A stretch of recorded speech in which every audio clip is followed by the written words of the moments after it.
G'arb mamlakatlari boshqa bir kofir mamlakatlar rivojlanayotgan bo'lsa, birodarlar, xo'p, mashinalari zo'r, uylari zo'r, degatinglarchi, qushning ikkita qanoti bo'ladi. Moddiy tarafi, ma'naviy tomoni. Ana shu g'arb mamlakatlarining moddiy tomoni zo'r. Biz xohlayotgan, hatto kartoshka piyazini ochib beradigan apparatlargacha bor. Kir yuvadigan, idish yuvadigan apparatlargacha bor.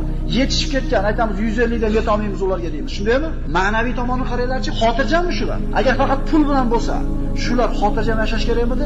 Uvoling desa ishdan, otib yuboryapti o'zini jim o'tkazib. Tashlab yuboryapti o'zini. Endi nima qilaman? Qonnimni qana boqaman deyapti. Bo'lmasam bor, yo'q emas, orttirib qo'ygan, lekin ishi uchun yashaydi ular.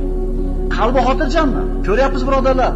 Har xil rangliklar ko'payib ketyapti. Yalang'och yuradiganlar ko'payib ketyapti. Biz hayotni yaxshi ko'ramizmi? Ularga bizni chiroyli ko'rsatishayotgan paytda ularni bizga. Mash tomonni ham ko'raylik. Tanganing tinch tomoni ham bor birodarlar.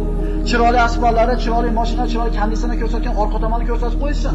Qaranglar orqa tomonda nima bo'ladi? Qirilib ketyapti bular.